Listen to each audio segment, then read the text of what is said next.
ନୃଶଂସ ସ୍ୱାମୀର ନାରକୀୟ କାଣ୍ଡ।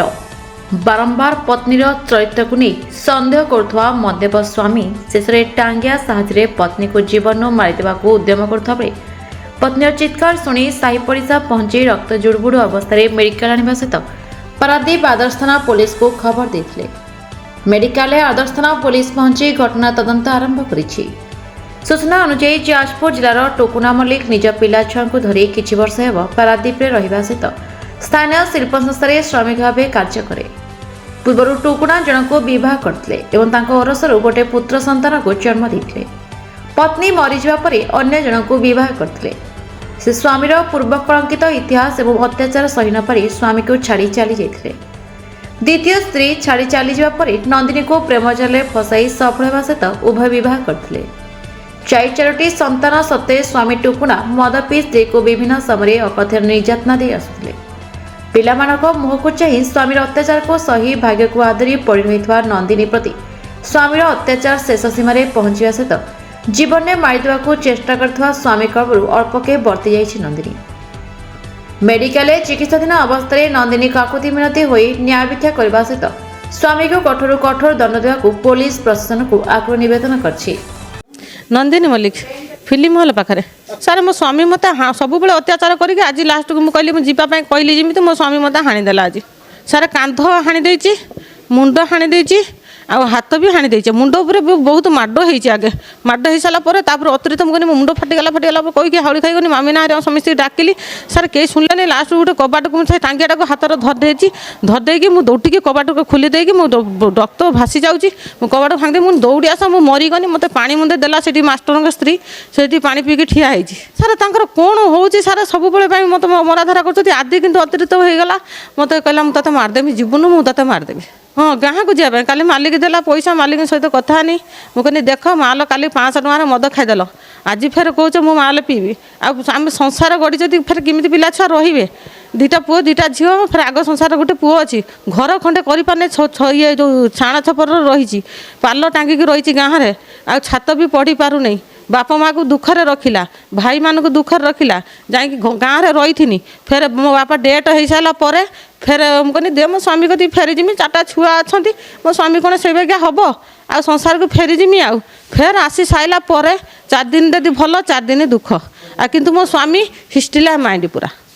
ମାନେ ମୁଁ ଆପଣଙ୍କୁ କହିପାରୁନି ଖୋଲିକି ସେ ଯେଉଁ ଅତ୍ୟାଚାର କରୁଛି ମୋତେ। ସନ୍ଦେହ କରେ ତ କରେ, କିନ୍ତୁ ମାନେ ଅତି ସ୍ୱାମୀ ସ୍ତ୍ରୀ ମାନେ ସ୍ୱାମୀ ସ୍ତ୍ରୀର ଯେମିତି ସମ୍ପର୍କ ମାନେ ସେମିତି ନାହିଁ। ସେଇଟା ତ ତାଙ୍କର କ'ଣ ତାଙ୍କର ମୁଣ୍ଡରେ ପଶି ଯାଉଛି, କ'ଣ ଏମିତି ହେଉଛି ମୁଁ ସେଇଟା ମୁଁ ଜାଣିନାହିଁ। କିନ୍ତୁ ମୁଁ ଖରାପ ଲେକ୍ଚର ଝିଅ ନୁହଁ କେବେ ବି। ହଁ ମଦ ପିଇଲେ ମାନେ କହିବ ଟୋଟାଲି ମୋ ପାଖରେ ଶୋଇକି ରହ। ମୁଁ ଆଉ ମୋ ସଂସାର ଗଢ଼ିଛି, ମୁଁ ଛୁଆଙ୍କୁ ଆଉ ରୋଷେଇ ପତ୍ର କରିବି ନାହିଁ, ନା ଖାଇବାକୁ ଦେବି ନାହିଁ, ନା ମୁଁ ମୋ ଛୁଆ ପିଲାମାନଙ୍କୁ ଅନେଇବି ନାହିଁ। ପିଲାମାନଙ୍କୁ ପଦାକୁ କାଢ଼ିଦେବ।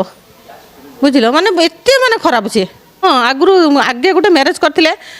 ତା ସ୍ୱାମୀ ନା ତା ସ୍ତ୍ରୀ ଗୋଟେ ପୁଅ ଅଛି। ଏମିତି ତାକୁ ମରାଧାରା କରିଛି ନା କ'ଣ ସେମିତି ସମସ୍ତେ ଗାଁରେ ବି କହିଲେ ମାରିଦେଇଛି। ମୁଁ ଆସି ସାରିଲା ପରେ ତାପରେ ହେଉଛି ଗୋଟେ ପୁଅ ଅଛି। ସେଇ ପୁଅକୁ ଅନେଇକି ମୁଁ ଦିନ କାଟିଦେଲି। ମୁଁ ପଳେଇ ଆସିଛି ଆଉ ତାକୁ ଅନେଇଥିନି ବୋଲିକି ଭଗବାନ ମୋତେ 2ଟା ପୁଅ ଦେଇଛି। ସେ ବହୁତ ବି ତାକୁ ଯନ୍ତ୍ରଣା କଲା। ବାପ ଘରକୁ ପ୍ରାୟ ସମୟ ପଳାଏ, ରାଗିକି ପଳେଇମି 8 ଦିନ 15 ଦିନ ରହିକି ଫେର ବୁଝାବୁଝି କରିକି ମୁଁ ଆସେ। ମୁଁ ଦେ ପିଲା ସେମିତି କ'ଣ ହେବ? ଆଉ ପିଲା ଛୁଆ ହେଇଛି ସେମିତି ହେବ? ଫେର ମୁଁ ପଳାଏ। ଫେର ଭାଇମାନେ ଆଜି ପଞ୍ଚାୟତ ବି କପଡ଼ା ଖଣ୍ଡେ କିଣିକି ଦେଇନି ମୋତେ। ବାପମାନେ କିରାସିନୀ ପଞ୍ଚାୟତ, ଜାଳ ପଞ୍ଚାୟତ, ଚାଉଳ ପଞ୍ଚାୟତ, ତାଙ୍କ ସାହିରେ ସମସ୍ତେ କହିବେ ମାନେ ବହୁତ କିଛି। ମୋ ଭାଇ ପଇସା ଦେଇ ବହୁତ ପୁରା ଗରିବ ହେଇଗଲାଣି। ମୋ ଭାଇ ମୋତେ ଏତେ ମାନେ ଭାଇ ସାହାଯ୍ୟ କରୁଛି। ଏବେ ବି ସୁଦ୍ଧା ପାରାଦୀପରେ ରହିକି ବି ମୋ ଭାଇ ମୁଁ ଗନି, ମୋ ଭାଇ ପଇସା ଦେଲା। ମୁଁ ଗାଁକୁ ଗଲି, ଶାଶୁଘରକୁ ବୁଲିକି ଆଇନି। ଫେର ଆଇନି ବି ଶାଶୁଘରୁ, କିନ୍ତୁ ଇଏ ଇନକମ୍ କରୁଛି, ଖାଲି ମଦ ପିଉଛି। ହଁ ପ୍ରତ୍ୟେକ ସବୁରେ ତ ଝଗଡ଼ା। ଆଉ ସୁନକୁ ସୁନ ତ ଥିବ, ଏମିତି ହେବ। ଆଉ ରାଜମିସ୍ତ୍ରୀ କାମ ତାଙ୍କର। ବରପଡ଼ ଘର ଯାଜପୁର ଗୁହାଳି ମହିନ୍ଦା ଯେଉଁ ସେ ମହିନ୍ଦା ଗୁହାଳି। ଆଉ ହେଉଛି ବାପଘର କଥା କହିବି ନା, ବାପଘର ଭଦ୍ରକ ଧୂସୁରୀ। ତାଙ୍କ ନାଁ ଟୁକୁନା ମଲ୍ଲିକ। ପାରାଦୀପରେ ହେଇଗଲାଣି 2 ବର୍ଷ ପାଖାପାଖି, 2 ବର୍ଷ କି 3 ବର୍ଷ ହେବ ଆଜ୍ଞା। ତାପରେ ଯେମିତି ଏମିତି ମରାଧାରା କଲା, ଏଇ ଯେଉଁ ନୂଆ ବଜାରରେ ଥିନି, ମରାଧାରା କଲା। ମୁଁ ଥାନାରେ ଆସିକି ଠିଆ ହେନି। ଏମିତି ସବୁ ଗୋଡ଼ ସବୁ ମାଡ଼ ଦେଇଥିଲା, ସବୁ ପଳେଇ ଯାଇଥିନି। ଭାଇମାନେ ଭଦ୍ରକ ମେଡ଼ିକାଲରେ ସେଠି ଦେଖେଇଥିଲେ ପରେ ତାପରେ ଆସିନଥିନି। ମାନେ ଛୁଆଙ୍କୁ ଛାଡ଼ିକି ପଳେଇ ଯାଇଥିଲି ଖାଲି ବଡ଼ ଝିଅଟା ଛୁଆଙ୍କୁ ନେଇକି ପାଇଲିନି ଖାଲି ବଡ଼ ଝିଅଟାକୁ ନେଇକି ପଳେଇ ଯାଇଥିଲି ବଡ଼ ଝିଅ ମୋତେ ଦଣ୍ଡେ ଛାଡ଼େ ନା ମୁଁ ତାକୁ ନେଇକି ପଳେଇ ଯାଇଥିଲି ଯଦି ନେଇକି ପଳେଇ ଯାଇଥିଲି ତାପରେ ମୁଁ ରହିନି ଭାଇମାନଙ୍କ ତ ରହିନି ରହିସାରିଲା ପରେ ଭାଇମାନେ କେସ୍ ବାସ କଲେ ସେଠୁ ଫେରେ ଭାବିଲେ ମୁଁ କହିନି ହଉ ଦେ ଆଉ ସେମିତି ହେବ ଆଉ ଦେ ହେଉଛି ବୁଝାବୁଝି କରିକି ତାପରେ ମୁଁ ଆସିଥିନି ହେଉଛି ମୋ ବାପା ସିରିୟସ୍ ହେଇଗଲେ ବାପାଙ୍କୁ ପାରାଲିସିସ୍ ହେଇଗଲା ନା ସେ ବାପାଙ୍କ ସେବା ମୁଁ କରୁଥିଲି ଯଦି କରୁଥିଲି ତାପରେ ମୁଣ୍ଡ କଣ ହେଇଯାଉଛି ସାର୍ ଆଗେ ମ୍ୟାରେଜ୍ କରିଥିଲେ ତା ସ୍ତ୍ରୀ ମରିଗଲା ତାକୁ ମାରିଦେଇଛି ସେ ମରିଗଲା ତାପରେ ମୁଁ ଜାଣିନଥିଲି ତାପରେ ଦ୍ୱିତୀୟ ମ୍ୟାରେଜ୍ କରିଥିଲା ଏମିତି ତାକୁ ମରାଧରା କଲା ସେ ପଳେଇଗଲା ତାପରେ ମୁଁ ଆଉ ଜାଣିନାହିଁ ମୁଁ ପଳେଇ ଆସିଛି ଆଉ ସେ ଏମିତି ମୋତେ ସବୁବେଳେ ମରାଧରା କଲା ହଁ ଭଲ ପାଇକି ଆସିଥିଲି ଭାଇମାନେ କୋର୍ଟ ମ୍ୟାରେଜ୍ ବି କରିଛନ୍ତି ମୁଁ ନେଇ ଯାଇଥିଲେ ଭାଇମାନେ ଫେର ଇଏ କଲା ମୁଁ ମରିଯିବି ଇଏ କରିବି ସେ କରିବି ତା ବାପା ମାଆ ସମସ୍ତେ କହିକି ବୁଝାବୁଝି କରିକି ନେଇକି ଆସିଲେ ସେ ଛୋଟ ପୁଅଟା ପାଇଁ ମୁଁ ଆସିଲି